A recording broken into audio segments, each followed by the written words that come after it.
All right, well, here we are. I am super excited about today's conversation. I have my lovely colleagues with me today, so that's exciting.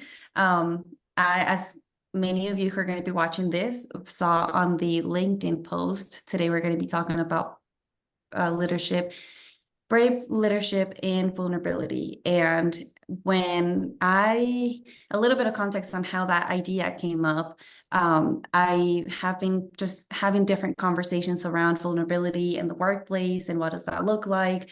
I'm actually working in just doing some training for organizations for my day job. And it just really got me thinking about what does that look like? Are we really having conversations around how to be vulnerable safely? I know we've all, well, I'm not gonna assume, but most of us have heard of Brené Brown and some of her work in vulnerability and how does that show up.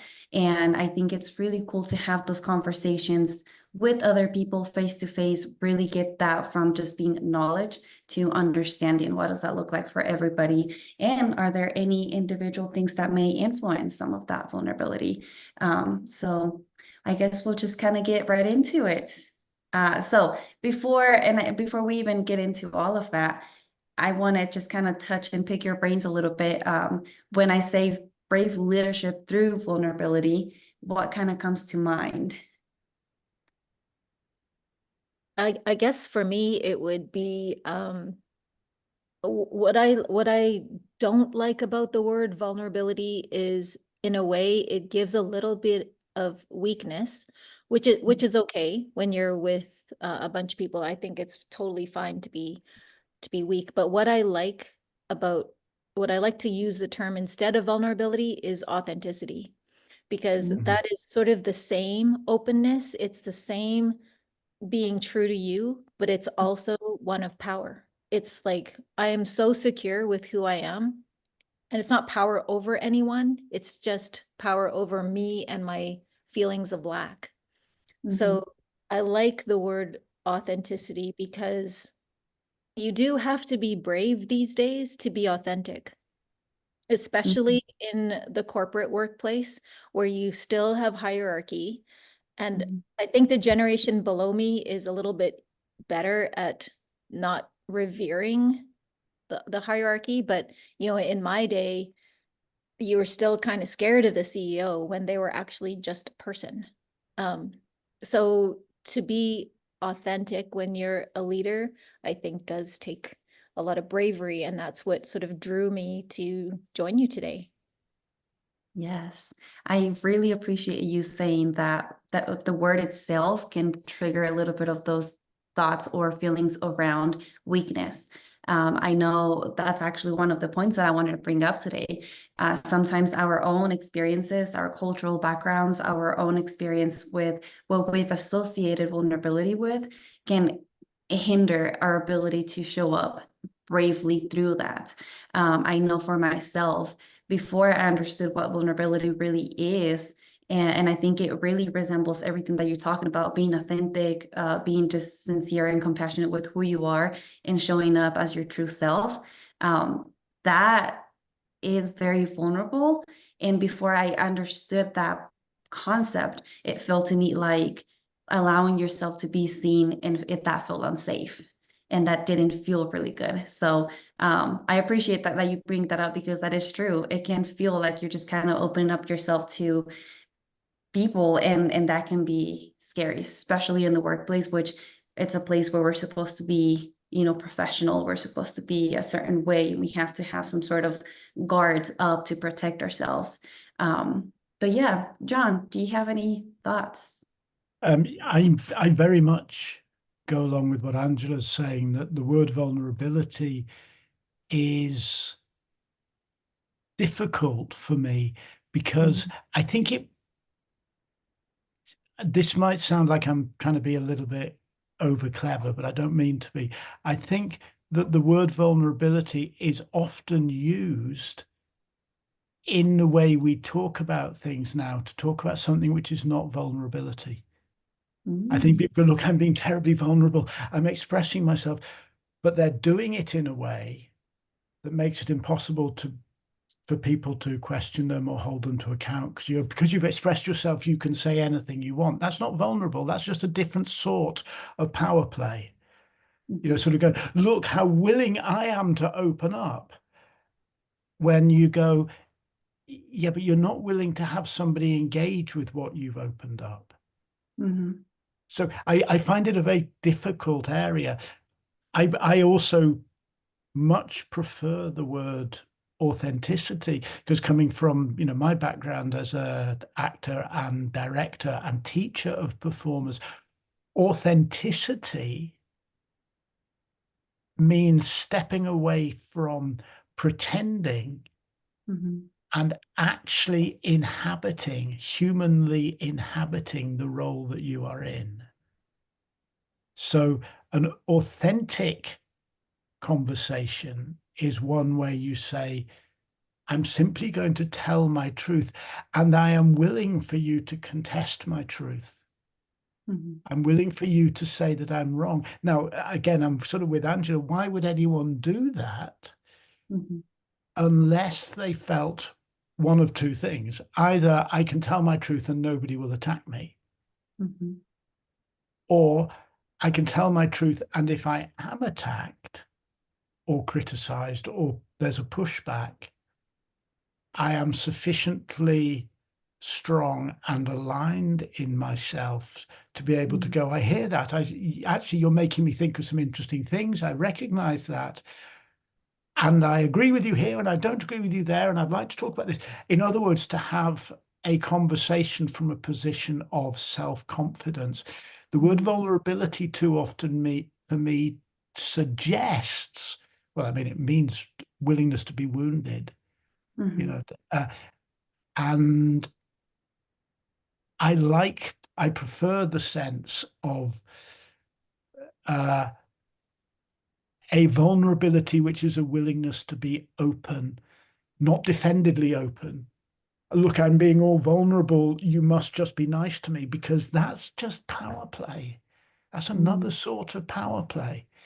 But the openness that goes, I'm going to tell you the truth as I see it, and I'm going to be as kind and as gentle as I can be, but this is the truth as I see it, about myself and about my flaws and my weaknesses and about what's happening here and now can we use that as a place for honest human communication?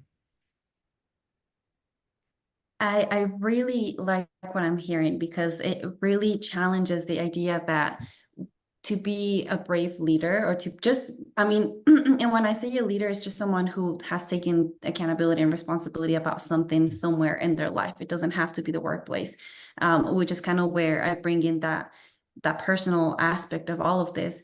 It's almost like we're assuming that to be brave, we have to show up in a place that's unsafe, and that we have to open up in a place that's unsafe. But I really don't think that should be the case.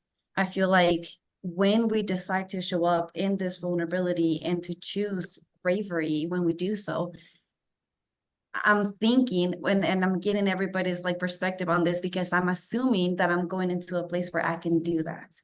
So I think when we think of our organizational cultures in the US, for example, it sometimes tends to be not a safe place to do that. We can't just show up even as our authentic self. We can't even do that sometimes. And I think I'm hearing what you're saying, because it's like, yeah, everybody, like you'll see it on the internet. Yeah, we all should be brave, and we all should be authentic, and we should all be vulnerable. But you're right. We've had so many experiences where that's being used against us, or that's being used to kind of skew that power that you're talking about.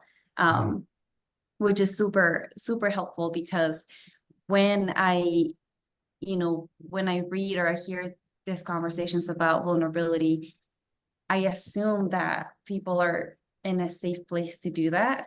And it's almost like, no, kind of bringing it back to reality. Sometimes we can't. But then what do we do with that? In that case, what do you think is the answer? Well, I think you've already, for me, you started from the answer. The place must be a place where people feel able to be vulnerable? And that's a Mhm. systemic question. What is the system that people are in? And that surely is the heart of the leader's job. So the leader's job, perhaps, to lead through bravery or, whatever, isn't to say, I want to talk about my feelings. Mhm. Perhaps the leader's job, the bravery of the leader's job, is to design a system where hierarchies are dismantled, where there is a genuine sense that not only in this room, but there will be no repercussions outside this room for the things that are said. That's an ethical framework that the leader has to put in place. That seems to me the really brave thing, because that's about the leader saying, look, I'm not a boss, I'm a human. Mhm. Yeah, Gabby, when you were talking, I was thinking, but where does that start in a company? Mhm. Because is it the person at the top to create that culture? Is it within the teams that you work in? An example that kind of it's not workplace related, but sometimes with my husband, Mhm. I want like a fight with him, like if I'm fighting with him, and I want to rise out of him, but then he listens so authentically and kindly and unconditionally loving that it's just like he diffuses the situation immediately, even when I'm wanting to fight. And he's just so thoughtful. So it's taught me over the years that we can have very authentic, open conversations. Maybe with that saying of you teach people how to treat you goes Mhm. along with that. And if we do that in a corporate setting, that, I mean, it can't help but spread.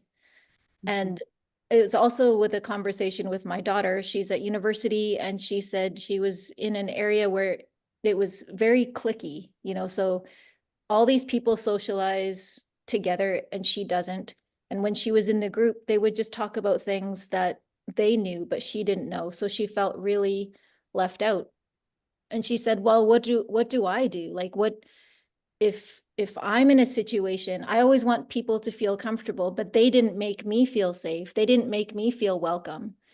And all I could encourage her to do is stay yourself. Yeah. Because if that person, if one of those people are with you in a group where you're the top dog, everybody, the way you treat them, the way you include them, the way you allow them to be part of you seamlessly will teach them how to act better.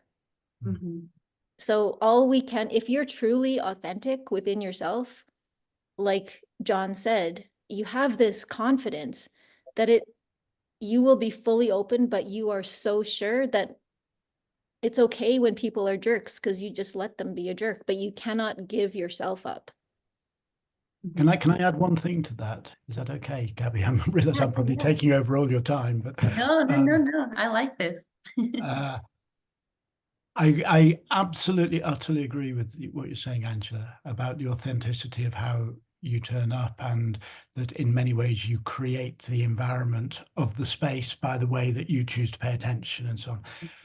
I think there's one additional thing, though, for a leader, for the person who is actually responsible for curating or stewarding the space in which a workplace happens or whatever. There must be an understanding of what is not acceptable and what the consequences might be Mhm. if people don't adhere or stick to the ethical framework. So if you sort of go, well, look, I'm going to turn up and be really authentic, and everyone's going to be really nice in the meeting, but then I hear that so and so is actually making fun of somebody else outside the space because that other person's only a secretary or only a cleaner or something. Mhm. It is incumbent on the leader, doesn't have to be authoritarian, but to go, no, hold on. The ethics are universal. This is a safe space. If I'm asking somebody to open up, they must know that they are safe when they're not in my presence. It's not just that I make it safe. I must make the the space safe for everyone. It's a big thing in, you know, working in schools. When I used to do a lot of training of performance in schools, or, you know, school children, you couldn't get them to do, they would do amazing things, but I had no say over what happened to children the moment they left my class. And particularly if you'd get a young, you know, a young fella who was, you know, struggling with sexuality or exploring sexuality. And I'm talking back 20 years ago when there was much less acceptance than now, you know, or, you know, who was sort of, you know, going, I want to be really camp or whatever. There would be times when I would have to go into class, let's tone this down a bit, not because I want to suppress that person's expressivity, but because I do not want to put that person in a place where they're going to have all kinds of hell knocked out of them in the playground afterwards. So the leadership, I absolutely agree, is modeled by the leader. The leader must be brave and vulnerable and authentic and all of these words we're playing with.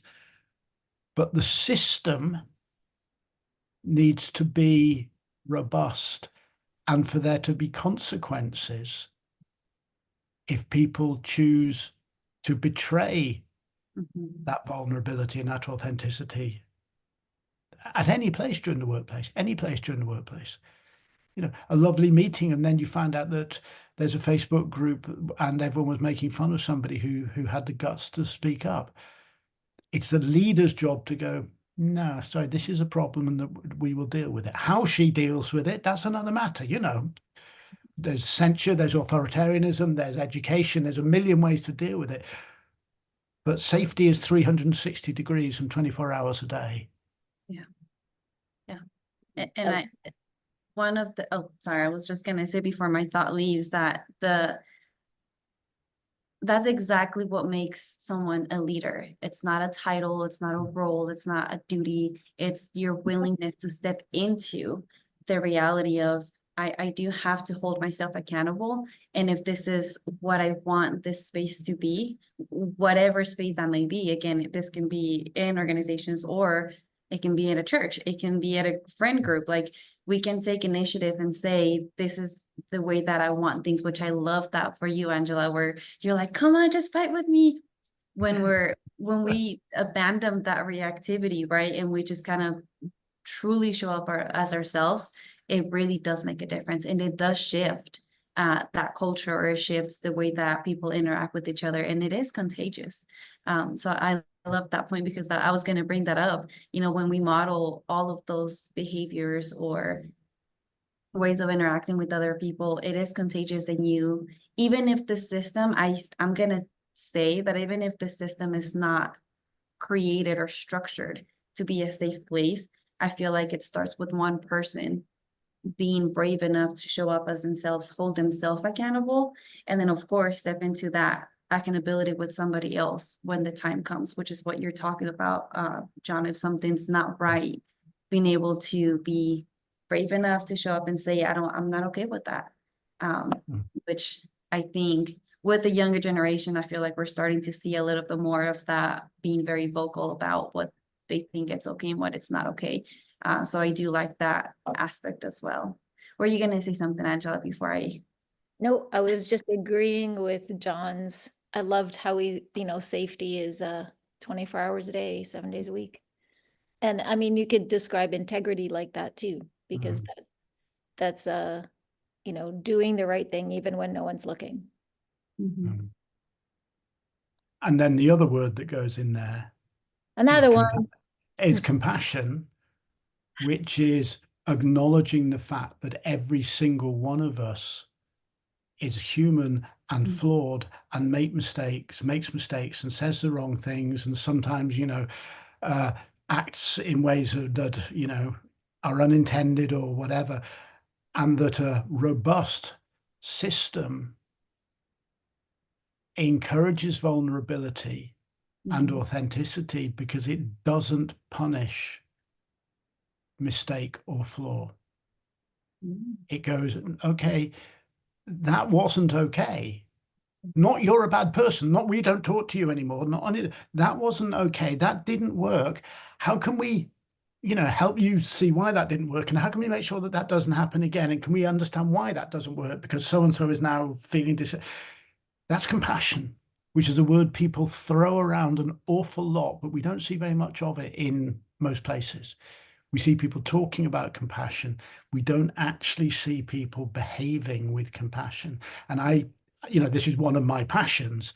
I think vulnerability is also the bravery to be genuinely compassionate, Mhm. to go, whoa, I don't like what you just did. Yeah. I don't condemn you for it. I'll talk to you about it. I'll try to work my way through it. But, you're a human and you weren't put on this earth designed to please me. So, so that's also the thing that's in there for me. It's vulnerability requires humanity, compassion, kindness. And it's funny because I think that like whenever people step into any kind of leadership role, I feel like we're saying the L word a lot, L leadership. I feel like when people step into that, I feel there is this expectation that you no longer have that human margin of error. Like you have an expectation to react the proper way or to respond appropriately. And I think when we have conversations like this, we bring that humanity back. We will make mistakes. Sometimes we will not act in compassion. But I think really acknowledging, and again, I think really taking accountability for understanding what is vulnerability for me. What does that word bring up in my experience? What does that feel like? Does it feel safe or does it feel unsafe? And then modeling the behaviors that really create that safe space around you, which therefore is going to impact everybody else. But I really do think that it requires a lot of inner work, which when we think about going into a job or stepping into a role, we don't think about, oh, this is going to make me grow into a different person or grow into a person that I must become in order to be that safe person for everybody else. I think for the most part, we just think, well, I got promoted, or now I'm taking care of this, or I'm volunteered and I'm helping out with this other project, whatever. We don't stop and think, okay, but how am I going to impact the people that are around me? And the other side of that is, I know we're talking about holding people accountable. Holding ourselves accountable can sometimes be a little scary because if I mess up, if I make someone feel bad and I own up to that, then does that mean I'm a bad person? And how do I feel? How does that sit with me? Or if I disagree with something that someone else is doing and I say that's not okay, is that going to exclude me from the group? And is that going to sit well with me? So I think there is a lot of bravery to what you're saying, John. That's kind of what came to mind. There's a lot of bravery in bringing that vulnerability into it because we have to be able to accept and look at ourselves before and be okay with whatever comes, if it may be being excluded or maybe having tough conversations with somebody. And I feel like we don't think about that enough. We don't talk about it enough.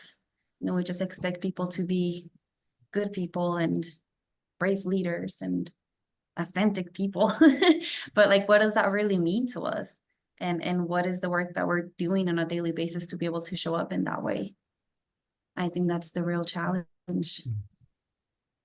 Yeah, as you're giving your examples, I'm kind of thinking, if you need to be, have those questions in terms of, oh, should I say this because will it cause this to me? Then something's wrong with the culture. Because if you need to be brave to say what's on your mind, then I would suggest something's wrong. That there has been maybe behavior modeled before where someone got reprimanded for something instead of where you learned from it, that someone feels like, oh, I must think this through before I open my mouth. Of course, there's got to be some kind of filter of reasonableness, right? But Right. when you are, if that's a given, you should always be able to say what you want to say without fear of repercussion. I And agree. the thing you're saying there, Gabby, also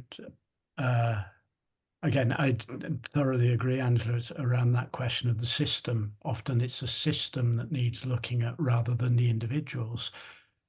But there's another thing that what you were saying opens up for me, Gabby, which is, this word bravery, brave leadership. Perhaps one of the ways that a leader, any leader at any stage of her or his career, can truly be brave is be willing to learn and grow and change, and to be seen to learn and grow and change. To go, well, I've done things like this for the last 3 years, and I think I can do that differently. And I am willing to fall flat on my face as I do it, because I think that the long game is worth playing. That willingness by a leader in any situation to be seen as someone who is on a journey, not somebody who has arrived. Yeah. And I think that that is so tied up with inner work. A couple of my coaching clients are people who do have leadership roles, actually in spiritual organizations rather than business organizations, but still profoundly important leadership roles. They grow, and they are so brave in growing. But they grow because they also have a time where they come to me to explore the things where they go, I don't get this. And then they don't go back into their workplace going, I've got it all worked out. They still have to be vulnerable in the workplace because they're shifting and changing, but they have to be willing to go, yeah, I've achieved a position of authority. People look up to me. Now I've got to grow. I am a beginner. I'm a little kid in the classroom again. And it's scary. That bravery is the leader's willingness to do not only everything that she or he wants the people they're leading to do, but to be seen to be doing it. I want us all to change. I want us all to grow. I want us all to get better. And I'm going to let you see that I'm actually going through that process too. And I'm going to get the support I need, the spiritual support or the intellectual support or the coaching or the mentorship, whatever. That bravery, and you said it, inner work is absolutely essential. At any level, I'm sure, at any level, whether you're just entering into an organization and are trying to find your way, to find your confidence and your place, or whether you're at the head of a large organization and people, do exactly what you say. Yeah. Without the inner work, you are not vulnerable. You've just put the armor up. And it's interesting because sometimes when we bring up the inner work, the conversation around we got to grow and change and we got to show people that we're in it with them, that can scare people into thinking I'm going to have to share things about myself that I'm not ready to share. And I don't think necessarily that's true. I think we can definitely, just like exactly how you're saying, I am going through this process as well. I can see and I relate to what you're sitting there, but it's not necessarily opening up about all of my feelings and kind of to your point that you were talking about earlier. I'm being vulnerable here. I'm just vomiting all these emotions on everybody, not caring about how that's going to land and how that's going to impact you and whether it's going to be a positive or negative experience. So even when we talk about that inner work, it doesn't have to be something that just completely leaves you exposed emotionally or psychologically. It can just definitely be, I'm taking responsibility for who I want to be and the impact that I want to have on people and how I'm showing up for people. So I'm going to start looking at some of the things that I'm doing. And that can vary. I mean, it can be deep inner work, or it can just be brainstorming around decision making. So, I mean, I'm sure this is true. We've all done bits of coaching over the time. I mean, Andrew and I do a lot of it still. You're now doing something slightly different and more structural. But I never tell people what they should expose. or talk about. Never. Mhm. I ask questions. And if I ask a question and somebody responds with a really structural answer, oh, I think we could reorganize that, then that's what we're going to talk about. Mhm. If they respond with a very personal answer, well, that's what we're going to talk about. But, inner work in any kind of respectful environment is going to, the person who is having the work done is going to retain the authority to decide the agenda and decide the direction. I might, as a coach, go, I reckon there's some stuff here you're not saying, or I reckon here that there's a whole thing that we could look at. And my client will either say, yeah, okay, let's go there. Or they'll say, no, yeah, you're right. I don't want to go there. Mm. I'm not going to say, excuse me, don't you know who I am? So yeah, inner work is not scary Mhm. unless you are really alienated from, your own sense of yourself as a human, And some people are.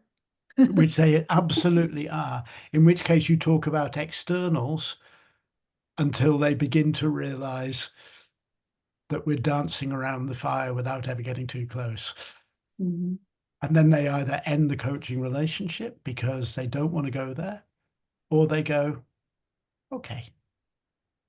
And they open a tiny little door, and I don't push it open. I just say, oh, what can you see through that tiny little door? And they tell me what they want to tell me, don't tell me what they don't want to tell me. So it's a very respectful process, Mhm. I think. It ought to be. And that's also about, encouraging the bravery of the leader to say, you will grow at your own pace. Mhm. I really appreciate that carefully detailed explanation of that inner work, because it's so empowering. It can be so empowering for someone to show up and say, I need to talk about this and I need to figure it out. And I'm going to sit here, and if anything uncomfortable comes up, it's my uncomfortable situation, and I'll sit in it. And Mhm. I'm glad that you explained that so beautifully, as usual, as always, because when people listen to this conversation, I don't want people to just think, oh, I got to be brave and I got to show up as my authentic self, but oh, now I got to do inner work. And I feel like that's also, we have to say that and put that in there, to just show people it's not scary, and it doesn't have to be anything that you're not ready to do. That would be therapy. That would be a different kind of situation. But even at that, I mean, even if those therapeutic relationships, it is exactly what you're talking about. That sense of agency. I get to decide how I grow, when I grow, how I do it. I feel like that's very empowering. You just used a really important word, which is agency. Mhm. And I would also suggest that one of the brave ways of leading and the vulnerable ways of leading is to ensure that others have agency, to make sure that you are saying to others in your area of expertise, I trust you. Mm. I trust you to do what you need to do. And I even trust you to know better than me how to do your job, especially if you've been around and you're experienced and so on. And that's a level of the leader going, I'm not going to try to control everything. Mhm. I'm simply going to work from a position of trust. And if something begins to go wrong, I'm not going to panic and I'm not going to punish. I'm going to say, okay, we're going a bit too far in that direction. Let's go back in this direction. So that would, if a leader wants to have agency in her work, the vulnerable leader for me would be the one who ensures agency among all her colleagues as well.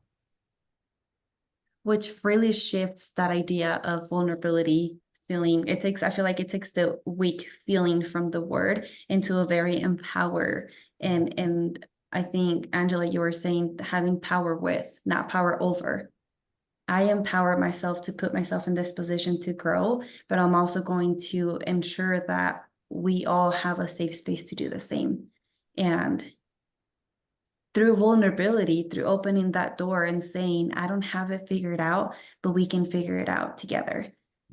I feel like that is, you just put that power back into everybody's hands, and then we all can build something from that, which I feel like really can shift the system a little bit, even if it's not a safe place. I feel like if a small group of people can have those conversations safely, it's out to just expand eventually. Well, that would be my hope.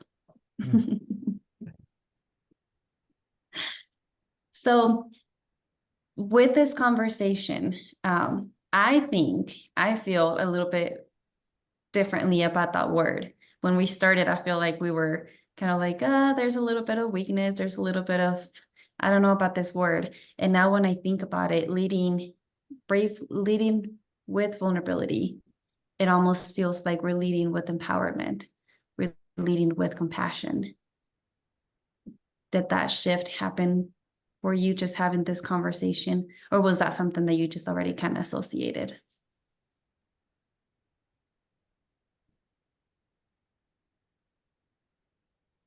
John?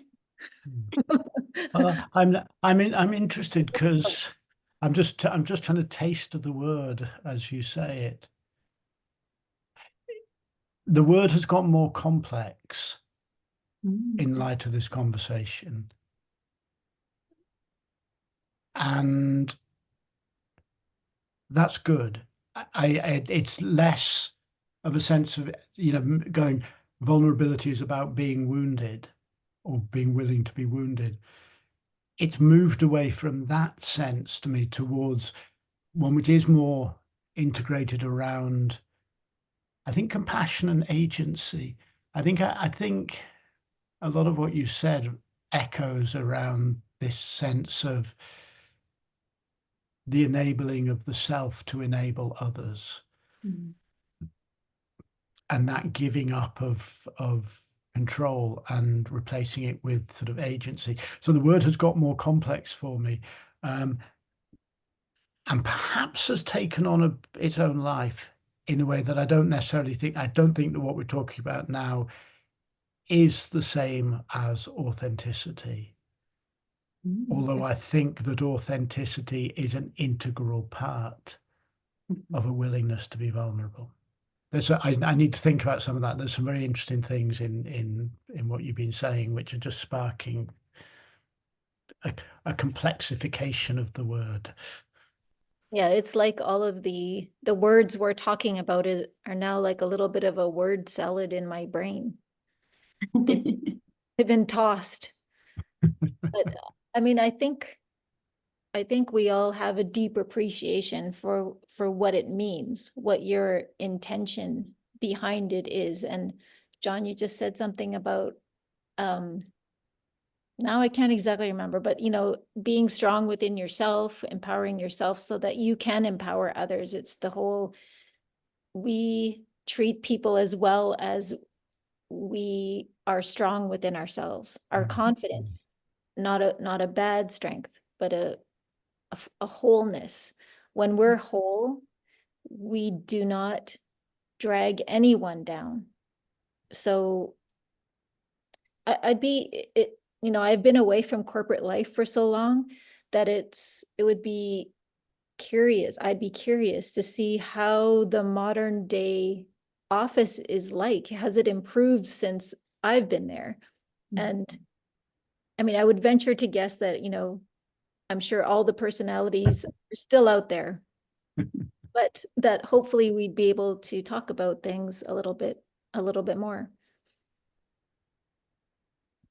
My hope for this conversation really wasn't to sit up here and like lecture about leadership and vulnerability and the big buzzwords, but really trying to bring it to a more digestible concept of we all can show up in vulnerability and lead our lives through all of these things that you've identified: compassion, authenticity, giving others a sense of agency, empowerment.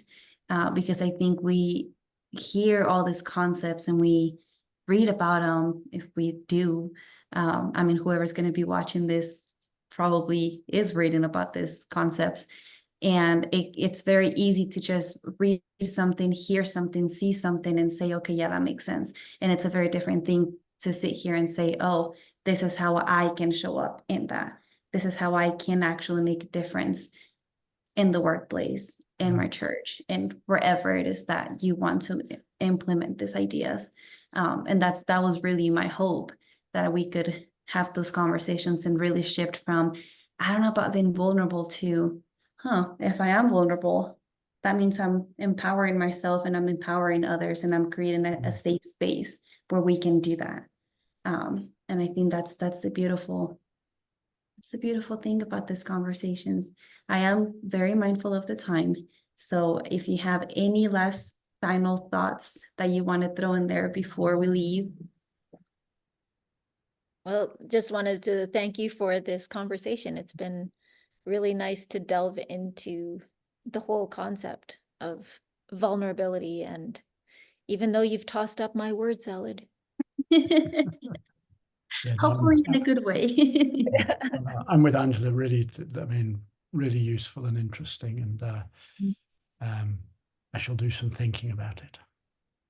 Well, and I want to thank you both for just sitting here with me and just indulging all of my questions and word salads and all of those things. I really, really appreciate you. Hopefully we'll next time have a lot more people here, and we can have more perspectives and different ideas, and maybe some opposing concepts. I think that would be cool too. Yeah. For sure. All right. Well, thank you, everyone. And make sure you follow our page, go to the website, and sign up for other upcoming events. Great. Schoolofhumankind.com.